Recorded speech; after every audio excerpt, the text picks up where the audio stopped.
മഞ്ഞുറഞ്ഞു കിടക്കുന്ന വടക്കൻ അതിർത്തിയിലെ ഭീകരമായ നിശബ്ദതയിലേക്കാണ് കാസിൽ ബ്ലാക്കിന്റെ വടക്കൻ കവാടം തുറന്നത്. കൊടും തണുപ്പും പുകപടലങ്ങളും നിറഞ്ഞ ആ അന്തരീക്ഷത്തിലേക്ക് ജോൺ സ്നോ പതിയെ നടന്നിറങ്ങി. തലേദിവസം രാത്രി നടന്ന ഉഗ്രപോരാട്ടത്തിന്റെ ബാക്കി പത്രമെന്നോണം എങ്ങും മൃതശരീരങ്ങൾ ചിതറിക്കിടക്കുന്നുണ്ടായിരുന്നു.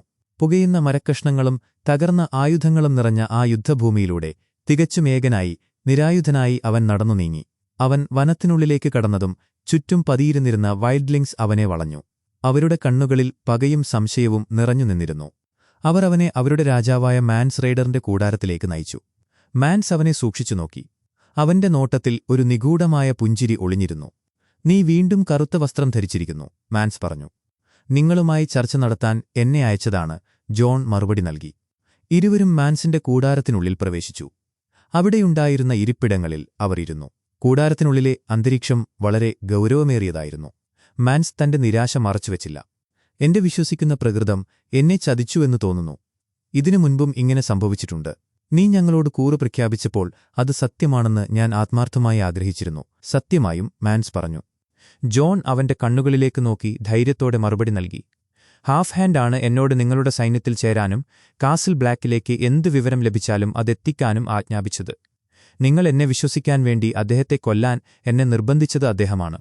ഞാൻ കൂറുള്ളവനായിരുന്നു, അദ്ദേഹത്തോടും എന്റെ നൈറ്റ്സ് വാച്ച് പ്രതിജ്ഞകളോടും." മാൻസ് ഒന്ന് ചിരിച്ചു. "നിന്റെ എല്ലാ പ്രതിജ്ഞകളോടും? അവൾക്ക് നിന്നെ മാറ്റാൻ കഴിഞ്ഞില്ലേ? നീ അവളെ കാസൽ ബ്ലാക്കിൽ വെച്ച് വീണ്ടും കണ്ടോ?" മാൻസ് ആകാംക്ഷയോടെ ചോദിച്ചു. "അവൾ മരിച്ചു." ജോണിന്റെ ശബ്ദം ഇടറിയിരുന്നു. "നീയാണോ ചെയ്തത്?" മാൻസ് ചോദിച്ചു. "അല്ല," ജോൺ തല താഴ്ത്തി പറഞ്ഞു. അവിടെയുണ്ടായിരുന്ന ഒരു വൈൽഡ്ലിംഗ് 2 കപ്പുകളിൽ പാനീയം നിറച്ചു. ജോൺ സംശയത്തോടെ മാൻസിനെ നോക്കി.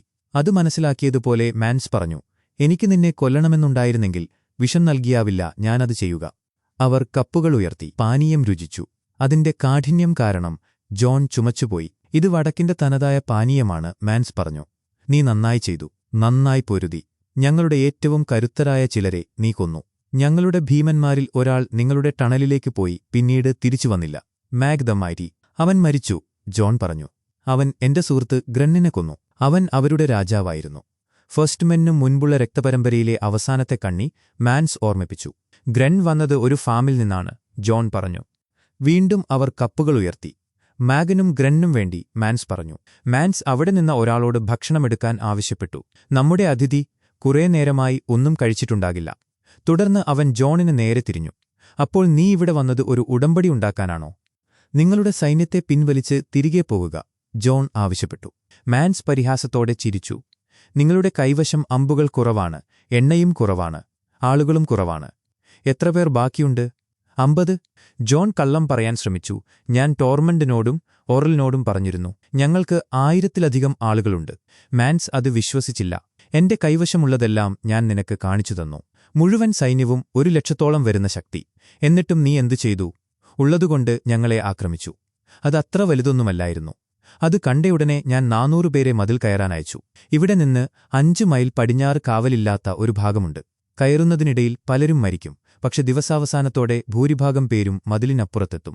മാൻസിന്റെ ശബ്ദത്തിൽ ഗൗരവം നിറഞ്ഞു. "ഞാൻ നിന്നോട് സത്യസന്ധമായാണ് പെരുമാറുന്നത്. ജോൺ സ്നോ, നീ എന്നോട് ചെയ്തതിനേക്കാൾ കൂടുതൽ. എന്റെ ആളുകൾ ആവശ്യത്തിന് ചോര ചിന്തിക്കഴിഞ്ഞു. ഞങ്ങളിവിടെ വന്നത് കീഴടക്കാനല്ല, നിങ്ങളെപ്പോലെ ആ മതിലിന് പിന്നിൽ ഒളിക്കാനാണ്. ഞങ്ങൾക്ക് ആ ടണൽ വേണം. മഞ്ഞുകാലം വരുന്നുണ്ടെന്ന് നമുക്കിരുവർക്കും അറിയാം. അത് ശക്തി പ്രാപിക്കുമ്പോൾ എന്റെ ആളുകൾ മതിലിന് തെക്കല്ലെങ്കിൽ ഞങ്ങൾ മരിച്ചതിനേക്കാൾ മോശമായ അവസ്ഥയിലാകും." മാൻസ് മുന്നോട്ട് ആഞ്ഞു. "നീ തിരിച്ചുപോയി ഞങ്ങൾക്ക് ഗേറ്റുകൾ തുറന്നു തരിക. ഇനി ആരും മരിക്കില്ലെന്ന് ഞാൻ സത്യം ചെയ്യാം. വിസമ്മതിക്കുകയാണെങ്കിൽ കാസിൽ ബ്ലാക്കിലെ അവസാനത്തെ ആളെയും ഞങ്ങൾ കൊല്ലും."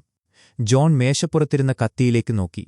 ഇത് ശ്രദ്ധിച്ച വൈൽഡ്ലിങ്സ് ആയുധങ്ങൾ തയ്യാറാക്കി. "ആഹാ, സമാധാനം വാഗ്ദാനം ചെയ്ത ഒരാളെ സ്വന്തം കൂടാരത്തിൽ വെച്ച് കൊല്ലാൻ നിനക്ക് കഴിയുമോ?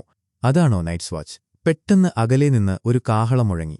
എല്ലാവരും ഞെട്ടി. മാൻസ് പെട്ടെന്ന് ഒരു കത്തി ജോണിന്റെ കഴുത്തിനു നേരെ പിടിച്ചു. "നീ ഞങ്ങളെ ആക്രമിക്കുകയാണോ?" മാൻസ് കോപത്തോടെ ചോദിച്ചു. "അല്ല, നിങ്ങൾ പറഞ്ഞതുപോലെ ഞങ്ങൾക്ക് അതിനുള്ള ആളുകളില്ല," ജോൺ പരിഭ്രമത്തോടെ പറഞ്ഞു. വൈൽഡ്ലിങ്സ് പരിഭ്രാന്തരായി ഓടി നടന്നു. പെട്ടെന്ന് കുതിരപ്പടയാളികൾ അവർക്ക് നേരെ പാഞ്ഞെടുത്തു. "നിൽക്കൂ, എന്റെ അടുത്തേക്ക് വരൂ," മാൻസ് വിളിച്ചു പറഞ്ഞു. പക്ഷെ കുതിരപ്പടയാളികൾ വൈൽഡ്ലിങ്സിനെ വെട്ടിവീഴ്ത്തി മുന്നേറി. എണ്ണത്തിൽ കുറവായ വൈൽഡ്ലിങ്സ് തിരിച്ചടിക്കാൻ ശ്രമിച്ചെങ്കിലും പരാജയപ്പെട്ടു. ചുറ്റും ചോരയും നിലവിളിയും നിറഞ്ഞു. കുതിരകളുടെ കുളമ്പടി ശബ്ദവും വാളുകളുടെ കൂട്ടിയിടിയും ആ പ്രദേശത്തെ വിറപ്പിച്ചു. "ആയുധം താഴെയിടൂ," മാൻസലറി. എന്റെ ആളുകൾ ആവശ്യത്തിന് ചോര ചിന്തിക്കഴിഞ്ഞു എന്ന് ഞാൻ പറഞ്ഞത് ഞാൻ ഉദ്ദേശിച്ചു തന്നെയാണ്. യുദ്ധം നിലച്ചു. പുകപടലങ്ങൾക്കിടയിലൂടെ സ്റ്റാനിസ് ബറാത്തിയണും ഡാവോസ് സീവേർത്തും കുതിരപ്പുറത്ത് മാൻസ് റെയ്ഡറിന് നേരെ വന്നു. അവർ കുതിരപ്പുറത്ത് നിന്നിറങ്ങി. നിങ്ങളാണോ മതിലിനപ്പുറത്തെ രാജാവ്? സ്റ്റാനിസ് ചോദിച്ചു. മാൻസ് തലയാട്ടി. ഞാൻ ആരാണെന്നറിയാമോ? സ്റ്റാനിസ് വീണ്ടും ചോദിച്ചു. ഡാവോസ് മുന്നോട്ടു വന്നു. ഇത് സ്റ്റാനിസ് ബറാത്തിയൻ, 7 രാജ്യങ്ങളുടെയും ഏക സത്യരാജാവ്. നമ്മൾ 7 രാജ്യങ്ങളിലല്ല. മാത്രമല്ല ഈ കാലാവസ്ഥയ്ക്ക് ചേർന്ന വസ്ത്രമല്ല നിങ്ങൾ ധരിച്ചിരിക്കുന്നത്. മാൻസ് പരിഹസിച്ചു. ഒരു രാജാവിന് കീഴടങ്ങുമ്പോൾ മുട്ടുകുത്തുന്നത് മര്യാദയാണ്, സ്റ്റാനിസ് ഗൗരവത്തോടെ പറഞ്ഞു. ഞങ്ങൾ മുട്ടുകുത്താറില്ല, മാൻസ് ഉറച്ച ശബ്ദത്തിൽ പറഞ്ഞു. സന്ധ്യയാകുമ്പോഴേക്കും നിങ്ങളുടെ ആയിരക്കണക്കിന് ആളുകളെ ഞാൻ ചങ്ങലയിലാക്കും. അവരെ പാർപ്പിക്കാൻ എനിക്ക് സ്ഥലമില്ല, നൽകാൻ ഭക്ഷണവുമില്ല. തോറ്റ പട്ടികളെ കൊല്ലാൻ ഞാൻ വന്നിട്ടില്ല. അവരുടെ വിധി അവരുടെ രാജാവിനെ ആശ്രയിച്ചിരിക്കും. സ്റ്റാനിസ് മുന്നറിയിപ്പ് നൽകി. എന്തൊക്കെയായാലും ഞങ്ങൾ മുട്ടുകുത്തില്ല. മാൻസ് തന്റെ നിലപാടിൽ ഉറച്ചുനിന്നു. ഇവരെ കൊണ്ടുപോകൂ, സ്റ്റാനിസ് ആജ്ഞാപിച്ചു. അപ്പോൾ ഡാവോസ് ജോണിനെ ശ്രദ്ധിച്ചു. നൈറ്റ്സ് വാച്ചിലെ ഒരാൾക്ക് വൈൽഡ്ലിംഗ് കൂടാരത്തിൽ എന്താണ് കാര്യം? ഡാവോസ് ചോദിച്ചു. മതിലിനപ്പുറത്തെ രാജാവുമായി വ്യവസ്ഥകൾ ചർച്ച ചെയ്യാൻ അയച്ചതാണ്, ജോൺ പറഞ്ഞു. നീ സംസാരിക്കുന്നത് ഏക സത്യരാജാവിനോടാണ് കുട്ട. അദ്ദേഹത്തെ യോർ ഗ്രേസ് എന്ന് സംബോധന ചെയ്യണം, ഡാവോസ് തിരുത്തി. അദ്ദേഹം രാജാവാണെന്ന് എനിക്കറിയാം. എന്റെ അച്ഛൻ മരിച്ചത് അദ്ദേഹത്തിനു വേണ്ടിയാണ്. എന്റെ പേര് ജോൺ സ്നോ, യോർ ഗ്രേസ്. ഞാൻ നെഡ് സ്റ്റാർക്കിന്റെ മകനാണ്, ജോൺ പറഞ്ഞു. സ്റ്റാനിസിന്റെ മുഖത്ത് ഒരു ബഹുമാനം തെളിഞ്ഞു. നിങ്ങളുടെ അച്ഛൻ മാന്യനായ ഒരു മനുഷ്യനായിരുന്നു. അതെ, യോർ ഗ്രേസ്, ജോൺ പറഞ്ഞു. ഇവനെ എന്ത് ചെയ്യണമെന്നാണ് അദ്ദേഹം പറയുക എന്ന് നീ കരുതുന്നു? സ്റ്റാനിസ് മാൻസിനെ ചൂണ്ടിച്ചോദിച്ചു. എന്റെ അച്ഛൻ ഇദ്ദേഹത്തെ തടവുകാരനാക്കുമായിരുന്നു. ഇദ്ദേഹത്തിന് പറയാനുള്ളത് കേൾക്കുമായിരുന്നു എന്ന് ഞാൻ കരുതുന്നു, ജോൺ പറഞ്ഞു. ശരി, സ്റ്റാനിസ് സമ്മതിച്ചു. എന്നിട്ട് ഡാവോസിനോട് പറഞ്ഞു, ഇവനെ കൊണ്ടുപോകൂ. മാൻസിനെ കൊണ്ടുപോകുമ്പോൾ ജോൺ വിളിച്ചു പറഞ്ഞു, യോർ ഗ്രേസ്, എന്റെ അച്ഛൻ ഞാൻ കണ്ട കാര്യങ്ങൾ കണ്ടിരുന്നെങ്കിൽ സന്ധ്യയ്ക്ക് മുൻപേ മരിച്ചവരെയെല്ലാം കത്തിക്കാൻ അങ്ങയോട് പറയുമായിരുന്നു.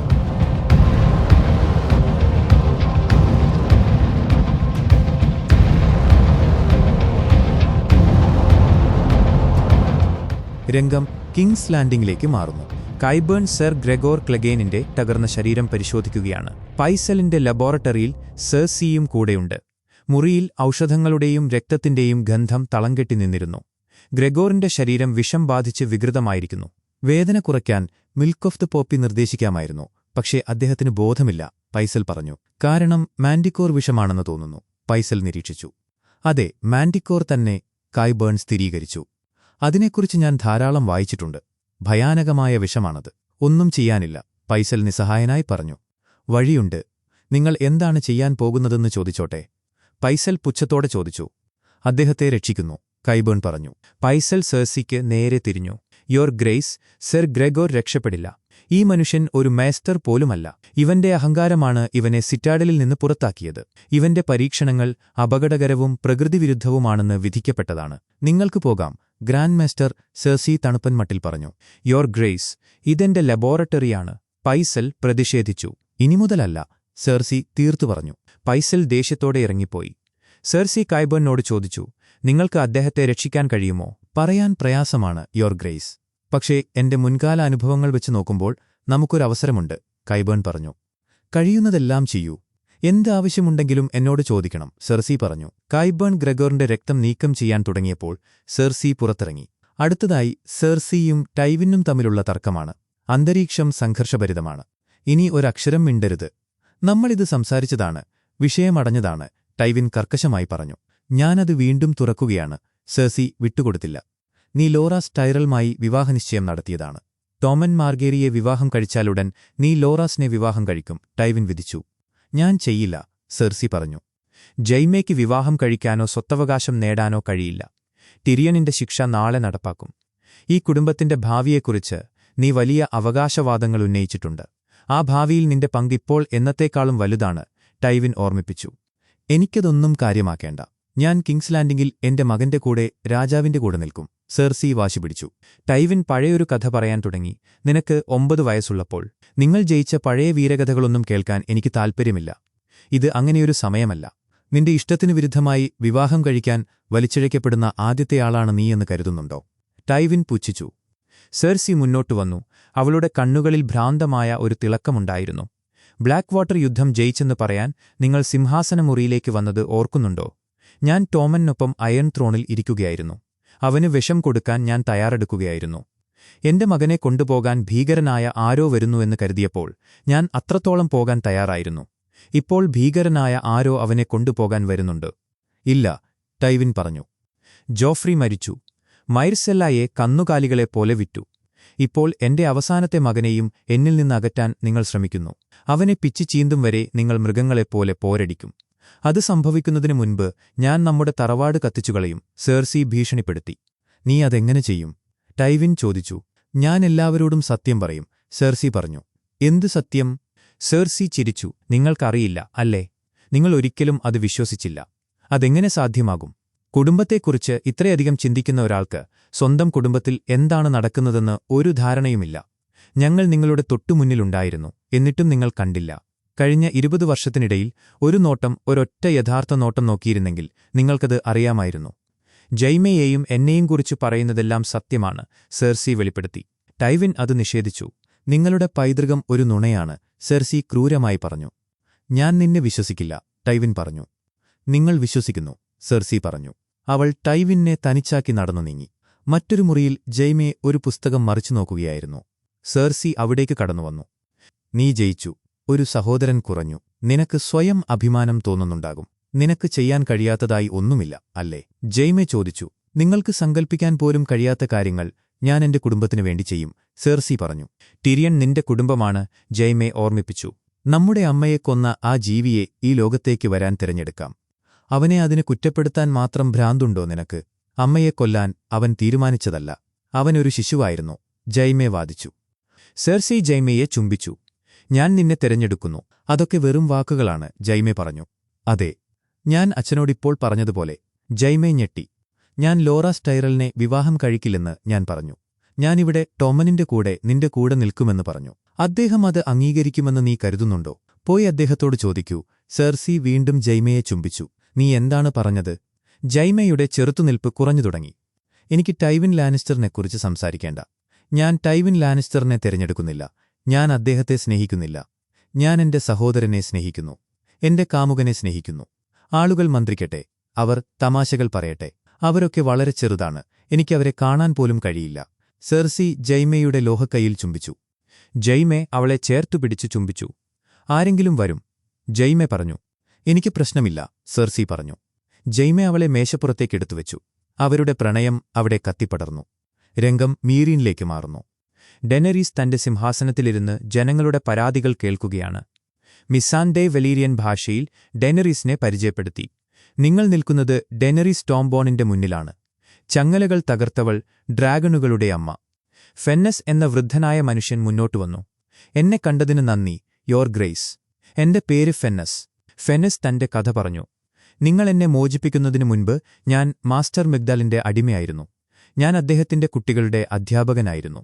നിങ്ങൾ നഗരം പിടിച്ചടക്കിയപ്പോൾ ഞാൻ പോകരുതെന്ന് കുട്ടികൾ അപേക്ഷിച്ചു. പക്ഷെ ഞാനും യജമാനനും ഞാൻ പോകണമെന്ന് തീരുമാനിച്ചു. അങ്ങനെ എനിക്ക് വീട് നഷ്ടപ്പെട്ടു. ഇപ്പോൾ ഞാൻ തെരുവിലാണ് കഴിയുന്നത്. മുൻ അടിമകൾക്ക് ഭക്ഷണവും പാർപ്പിടവും ഞാൻ ഒരുക്കിയിട്ടുണ്ടല്ലോ, ഡെനറിസ് പറഞ്ഞു. എന്നെ തെറ്റിദ്ധരിക്കരുത്, യോർ ഗ്രേസ്. അവിടെ ചെറുപ്പക്കാർ പ്രായമായവരെ ഉപദ്രവിക്കുന്നു. അവർക്ക് വേണ്ടതെടുക്കുന്നു, ഫെന്നസ് സങ്കടത്തോടെ പറഞ്ഞു. എന്റെ അൺസലീഡ് സൈന്യം അത് സുരക്ഷിതമാക്കും, ഞാൻ ഉറപ്പുതരുന്നു, ഡെനറീസ് പറഞ്ഞു. അവിടെ സുരക്ഷിതമായാലും ഞാൻ ആരാകും? എന്റെ യജമാനന്റെ കൂടെ ഞാനൊരു അധ്യാപകനായിരുന്നു. കുട്ടികളുടെ സ്നേഹവും ബഹുമാനവും എനിക്കുണ്ടായിരുന്നു, ഫെന്നസ് പറഞ്ഞു. നിങ്ങൾക്ക് എന്നിൽ നിന്ന് എന്താണ് വേണ്ടത്? ഡെനേറിസ് ചോദിച്ചു. എന്നെ തിരികെ മാസ്റ്റർ മിഗ്ഡലിന് വിൽക്കാൻ അനുവദിക്കണം, ഫെന്നസ് അപേക്ഷിച്ചു. നിങ്ങളെ സ്വന്തമാക്കിയിരുന്ന ഒരാളുടെ അടുത്തേക്ക് മടങ്ങാനാണോ നിങ്ങൾ ആഗ്രഹിക്കുന്നത്? ഡെനറീസ് അത്ഭുതപ്പെട്ടു. യോർ ഗ്രേസ്, ചെറുപ്പക്കാർക്ക് നിങ്ങളുടെ പുതിയ ലോകം സന്തോഷം നൽകിയേക്കാം. പക്ഷെ മാറ്റത്തിനു വിധേയരാകാൻ കഴിയാത്തത്ര പ്രായമായ ഞങ്ങൾക്ക് ഭയവും ദാരിദ്ര്യവും മാത്രമേയുള്ളൂ, ഫെന്നസ് പറഞ്ഞു. ഡെനറീസ് അല്പനേരം ചിന്തിച്ചു. സ്വാതന്ത്ര്യമെന്നാൽ സ്വന്തം തിരഞ്ഞെടുപ്പുകൾ നടത്തുക എന്നതാണ്. നിങ്ങളുടെ മുൻ യജമാനനുമായി ഒരു കരാർ ഒപ്പിടാൻ ഞാൻ അനുവദിക്കാം. പക്ഷേ അത് 1 വർഷത്തിൽ കൂടുതൽ നീണ്ടുനിൽക്കാൻ പാടില്ല. ഫെന്നസ് നന്ദി പറഞ്ഞു മടങ്ങി. പിന്നീട് മറ്റൊരു മനുഷ്യൻ കരഞ്ഞുകൊണ്ട് കടന്നുവന്നു. അവന് ഭാഷ അറിയില്ലായിരുന്നു. അവൻ കരിഞ്ഞ അസ്ഥികളുടെ ഒരു കൂട്ടം ഡെനറീസിന്റെ മുന്നിൽ വച്ചു. മിസൻഡെ തർജ്ജമ ചെയ്തു. അവന്റെ മകൾ. 3 വയസ്സായിരുന്നു അവൾക്ക്. ഡെനേരീസ് നടുങ്ങിപ്പോയി. 3 വയസ്സ്. അവൾ ചോദിച്ചു, ഡ്രോഗോണിനെക്കുറിച്ച് എന്തെങ്കിലും വിവരം? 3 ദിവസം മുൻപ് കണ്ടതാണ്. പിന്നീട് ഒന്നുമില്ല, ഗ്രേവം പറഞ്ഞു.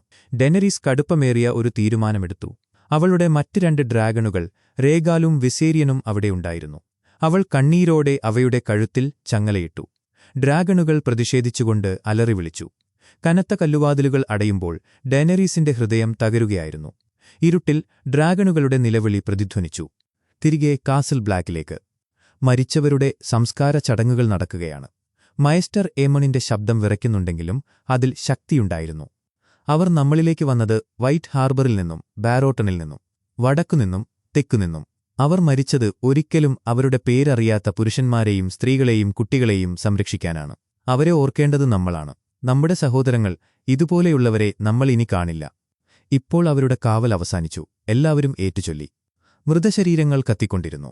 സ്റ്റാനിസ് മുകളിൽ നിന്ന് അത് വീക്ഷിച്ചു. ജോണും ടോർമണ്ടും സംസാരിച്ചു. ഞങ്ങൾ എങ്ങനെയാണ് മരിക്കുക? ടോർമണ്ട് ചോദിച്ചു. എനിക്കറിയില്ല. അത് സ്റ്റാനിസ് തീരുമാനിക്കും, ജോൺ പറഞ്ഞു. അവൻ നിന്റെ രാജാവാണോ? എനിക്ക് രാജാവില്ല, ജോൺ പറഞ്ഞു. നീ ഞങ്ങളുടെ കൂടെ കുറേ സമയം ചിലവഴിച്ചു, ജോൺ സ്നോ. നിനക്കിനി ഒരിക്കലും ഒരു നീലറാകാൻ കഴിയില്ല, ടോർമണ്ട് പറഞ്ഞു. പിന്നീട് ജോൺ ഐഗ്രിറ്റിന്റെ മൃതശരീരം മതിലിന് പുറത്തേക്ക് കൊണ്ടുപോയി. വടക്കിന്റെ തണുത്ത കാറ്റിൽ അവൻ അവൾക്കായി ഒരു ചിതയൊരുക്കി. അവളെ അതിൽ കിടത്തി തീ കൊളുത്തുമ്പോൾ അവന്റെ കണ്ണുകൾ നിറഞ്ഞിരുന്നു. അവൻ അവളെ എന്നേക്കുമായി യാത്രയാക്കി.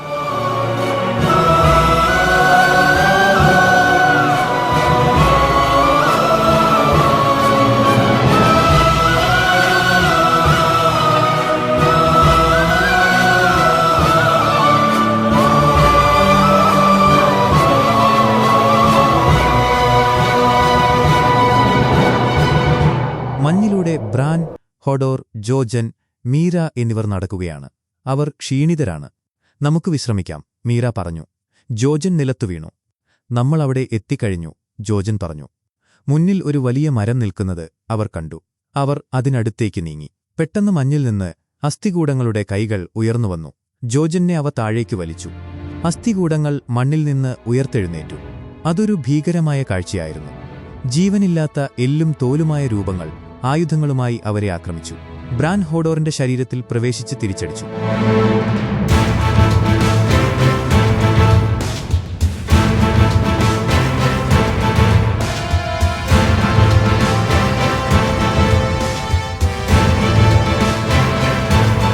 പക്ഷെ ഒരു അസ്ഥികൂടം ജോജനെ കുത്തിപ്പരിക്കേൽപ്പിച്ചു.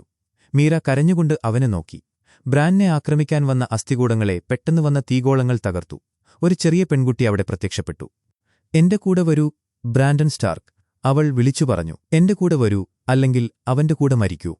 അവർ ഗുഹയിലേക്ക് ഓടിക്കയറി. അസ്ഥികൂടങ്ങൾ പിന്തുടർന്നെങ്കിലും പ്രവേശന കവാടത്തിൽ വെച്ച് അവ തകർന്നുപോയി. അവർക്ക് നമ്മളെ പിന്തുടരാൻ കഴിയില്ല, ആ പെൺകുട്ടി പറഞ്ഞു. നീ ആരാണ്? ബ്രാൻ ചോദിച്ചു. ഫസ്റ്റ് മെൻ ഞങ്ങളെ കുട്ടികളെന്ന് വിളിച്ചു. പക്ഷേ അവർക്കും വളരെ മുൻപേ ഞങ്ങൾ ജനിച്ചതാണ്, അവൾ പറഞ്ഞു. വരൂ, അദ്ദേഹം നിങ്ങൾക്കായി കാത്തിരിക്കുന്നു. അവർ വേരുകൾ നിറഞ്ഞ ഒരു മുറിയിലെത്തി. അവിടെ വേരുകൾക്കിടയിൽ ഒരു വയസ്സായ മനുഷ്യനിരിക്കുന്നുണ്ടായിരുന്നു, 3-eyed raven. നിനക്ക് നഷ്ടപ്പെട്ടത് കണ്ടെത്താനാണ് അവൻ മരിച്ചത്, ആ വയോധികൻ പറഞ്ഞു. നിങ്ങൾ എന്നെ വീണ്ടും നടക്കാൻ സഹായിക്കുമോ? ബ്രാൻ പ്രതീക്ഷയോടെ ചോദിച്ചു. നീ ഇനി ഒരിക്കലും നടക്കില്ല, അദ്ദേഹം പറഞ്ഞു. പക്ഷെ നീ പറക്കും. രംഗം റിവർലാൻഡ്സിലേക്ക്. ബ്രിയനും പോഡ്രിക്കും യാത്രയിലാണ്. അവർ ആര്യ സ്റ്റാർക്കിനെ കണ്ടുമുട്ടുന്നു. നിങ്ങളുടെ വാൾ എനിക്കിഷ്ടമായി, ആര്യ പറഞ്ഞു. ബ്രിയൻ ആര്യയോട് സംസാരിച്ചു. അവളുടെ വാളിന്റെ പേര് ഓത്തുകീപ്പർ എന്നാണെന്നും തന്റെ അച്ഛനാണ് തന്നെ പരിശീലിപ്പിച്ചതെന്നും പറഞ്ഞു. അപ്പോഴാണ് സാൻഡോർ ക്ലഗെയിൻ, ദി ഹൗണ്ട്, അവിടെ എത്തിയത്. ബ്രിയൻ ആര്യയെ തിരിച്ചറിഞ്ഞു. നീ ആര്യ സ്റ്റാർക്കാണ്. എനിക്ക് നിന്റെ അമ്മയോട് ഒരു സത്യം ചെയ്തിട്ടുണ്ട്, നിന്നെ സുരക്ഷിതമായി എത്തിക്കുമെന്ന് ബ്രിയൻ പറഞ്ഞു. ദ ഹൗണ്ട് പരിഹസിച്ചു. സുരക്ഷിതത്വമോ? അതെവിടെയാണ്? അവളുടെ അമ്മ മരിച്ചു, അച്ഛൻ മരിച്ചു, സഹോദരൻ മരിച്ചു. വിന്റർഫെൽ തകർന്നു. ഒരിടത്തും സുരക്ഷിതത്വമില്ല, വിഡ്ഢി. തർക്കം രൂക്ഷമായി. ബ്രിയനും ദ ഹൗണ്ടും തമ്മിൽ ഉഗ്രമായ പോരാട്ടം നടന്നു. വാളുകൾ കൂട്ടിയിടിച്ചു. അവർ ഉരുളുകയും ഇടിക്കുകയും ചെയ്തു.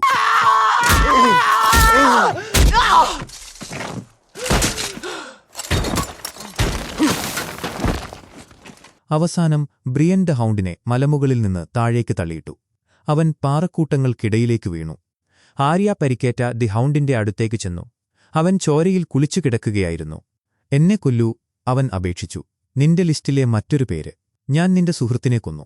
നിന്റെ സഹോദരിയെ ഉപദ്രവിക്കണമായിരുന്നു. എന്നെ കൊല്ലൂ. ആര്യ അവനെ നോക്കി. അവളുടെ മുഖത്ത് ഒരു ഭാവവ്യത്യാസവുമുണ്ടായിരുന്നില്ല. അവൾ അവന്റെ പണസഞ്ചിയെടുത്തു. അവനെ അവിടെ മരിക്കാൻ വിട്ട് അവൾ നടന്നു നീങ്ങി. അവന്റെ നിലവിളി അവൾ കേട്ടതായി ഭാവിച്ചില്ല. തിരികെ കിങ്സ് ലാൻഡിംഗിലേക്ക്. ടിരിയൻ തടവറയിൽ മരണത്തെ കാത്തിരിക്കുകയായിരുന്നു. അപ്പോൾ ജൈമെ അവിടെ എത്തി അവനെ മോചിപ്പിച്ചു. വിടാ, എന്റെ കുഞ്ഞനിയാ, ജൈമെ പറഞ്ഞു. അവർ കെട്ടിപ്പിടിച്ചു. പക്ഷെ ടിരിയൻ രക്ഷപ്പെടുന്നതിനു പകരം ടൈവിനിന്റെ മുറിയിലേക്ക് പോയി. അവിടെ തന്റെ കിടക്കയിൽ ഷേ കിടക്കുന്നത് അവൻ കണ്ടു. എന്റെ സിംഹം, അവൾ ഉറക്കത്തിൽ പിറുപിറുത്തു. ടിരിയനെ കണ്ടതും അവൾ കത്തിയെടുത്തു. മൽപ്പിടുത്തത്തിനൊടുവിൽ ടിരിയൻ അവളെ കഴുത്ത് ഞെരിച്ചുകൊന്നു. എന്നോട് ക്ഷമിക്കൂ, അവൻ കരഞ്ഞുകൊണ്ട് പറഞ്ഞു. പിന്നീട് അവൻ ഒരു ക്രോസ്ബോയുമായി ടൈവിനിന്റെ അടുത്തേക്ക് പോയി. ടൈവിൻ ശൗചാലയത്തിലായിരുന്നു. ആ ക്രോസ്ബോ താഴെയിടൂ, ടൈവിൻ പറഞ്ഞു. അവർ തമ്മിൽ തർക്കിച്ചു. ടിരിയനിന്റെ നിയന്ത്രണം വിട്ടു. അവൻ ടൈവിനിന്റെ നെഞ്ചിലേക്ക് അമ്പെയ്തു. നീ എന്റെ മകനല്ല, ടൈവിൻ പറഞ്ഞു. ഞാൻ നിങ്ങളുടെ മകനാണ്, എപ്പോഴും നിങ്ങളുടെ മകൻ തന്നെയായിരുന്നു, ടിരിയൻ പറഞ്ഞു. അവൻ വീണ്ടും അമ്പെയ്തു. ടൈവിൻ മരിച്ചു.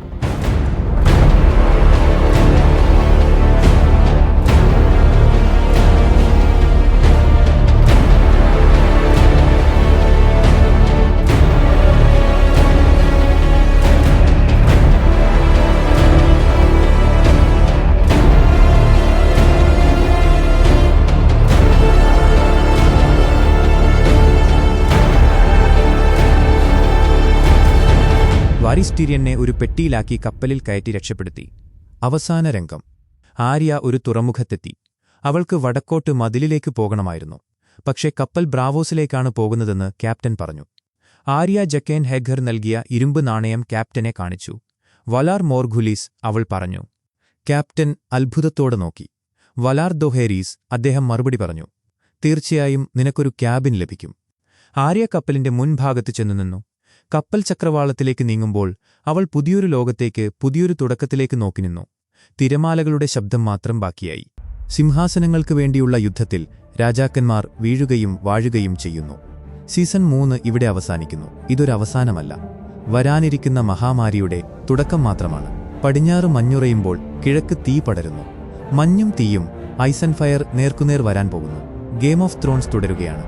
ജയവും തോൽവിയും മരണവും മാത്രം വിധിയായ ക്രൂരമായ കളി. ഗെയിം ഓഫ് ത്രോൺസിന്റെ ബാക്കി എപ്പിസോഡുകൾ മിസ്സാവാതിരിക്കാൻ ഇപ്പോൾ തന്നെ ചാനൽ സബ്സ്ക്രൈബ് ചെയ്യുക.